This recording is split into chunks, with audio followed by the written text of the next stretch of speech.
Bitter criticism. I've reading a lot of the genocide this year. Unfortunately, nothing's changed. Nothing changed. So, so I took this afternoon to be happy. Yeah.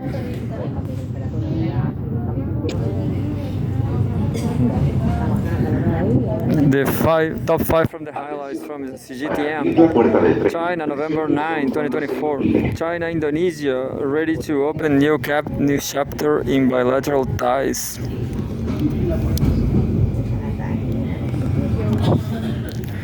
It's a long article of 5 minutes. Chinese President Xi Jinping on the right holds talks with Indonesian President Prabowo Subianto in Beijing. Estación Bellavista. Indonesian president has a cool hat. Chinese President Xi Jinping held talks with visiting Indonesian President Prabowo Subianto in Beijing on Saturday, with the two sides agreeing to further advance bilateral ties. President Xi expressed his pleasure to meet with President Prabowo again, lauding that Prabowo's decision to make China the first country to visit after his election in March, and again as his first destination after taking office, reflects the high significance Prabowo places on China-Indonesia relations, as well as the high level and strategic nature of bilateral ties.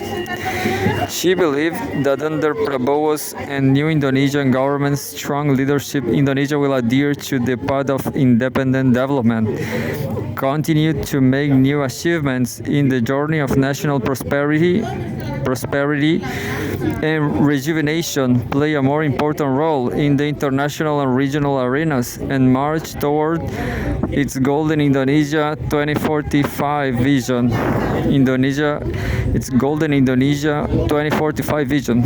She pointed out that China-Indonesia friendship has stood the test of time and grow from strength to strength. The two sides have always understood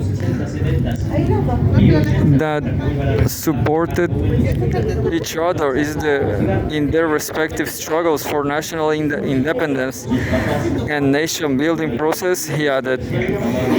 Standing at a new historical starting point, the Chinese president vowed to work with the new government of Indonesia to inherit the fine tradition of friendship and cooperation and adhere to the correct direction of China-Indonesia relations.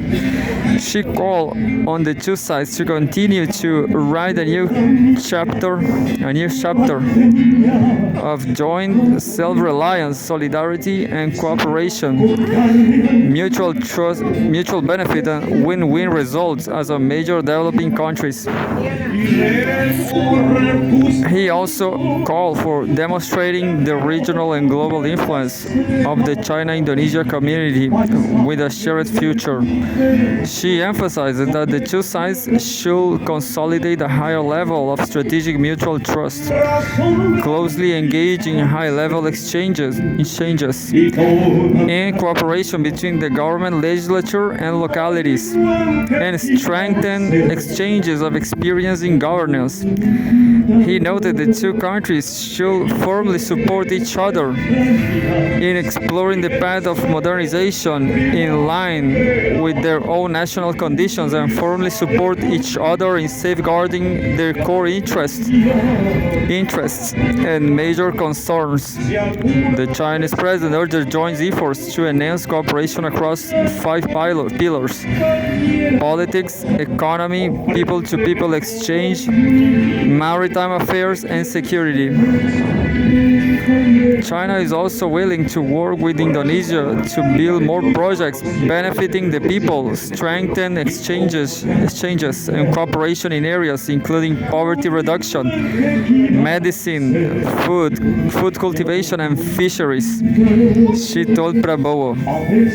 She also voiced China's willingness to provide support for the training of scientific research personnel and the development of vocational education in Indonesia, and said China will introduce more facilitation measures to expand people-to-people exchanges. Noting this year marks the 70th anniversary of the 5 principles of peaceful coexistence and next year the 70th anniversary of Bandung Conference, she said that both countries, as large developing countries, emerging markets and key members of the Global South, should jointly promote Asian values centered on peace, cooperation, inclusiveness, and integration, and impart new contemporary connotations to the 5 principles of peaceful coexistence and the Bandung spirit. He said China and Indonesia should lead the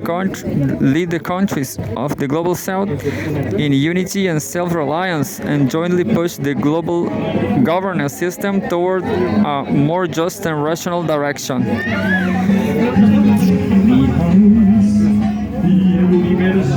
And there's a photograph of the Chinese Xi Jinping hold talks with Indonesian President Prabowo Subianto in Beijing. China is willing to enhance in closer multilateral strategic coordination with Indonesia, oppose unilateralism and protectionism, promote an equal and orderly multipolar world, and a universally beneficial and inclusive economic globalization, and jointly safeguard regional peace and stability. Prabowo stressed that amid the current complex international situation, Indonesia hopes to further strengthen all-around strategic cooperation with China and build a community with a shared future with regional and global influence. Prabowo told President Xi that Indonesia is willing to continue to work with China to build the Belt and Road Initiative with high quality and improve the five pillars cooperation pattern, and welcomes more Chinese enterprises to invest in Indonesia. Indonesia firmly supports the Chinese government's position on the Taiwan question, firmly adheres to the One China policy, and firmly supports the efforts of the Chinese government to safeguard its territorial integrity and realize national unity, he stressed. Noting that Xinjiang affairs are entirely China's internal affairs, the Indonesian president said his government adheres to the principle of non-interference in internal affairs and firmly supports China's efforts to safeguard the development and stability of Xinjiang. He also appreciated China's efforts to uphold justice on the Palestinian issue, adding Indonesia insists on independence, autonomy, and adheres to a non-aligned foreign policy. Prabowo vowed that Indonesia will not join any military alliance or small circle against a third party. He voiced support of the 3 major global initiatives put forward by President Xi, saying the Indonesian side is willing to communicate and collaborate closely with China and multilateral frameworks such as the Group of 20, G20, and make positive efforts to safeguard the common interests of the Global South, promote multipolarity in the world, and push forward the building of a community with a shared future for mankind. After talks, the 2 heads of state witnessed the signing of a number of bilateral cooperation documents on joint development, blue economy, water conservancy, minerals, and other fields. That's such a long, big article. All this is Valparaíso, and say bye to Valparaíso now. We are going to Viña del Mar.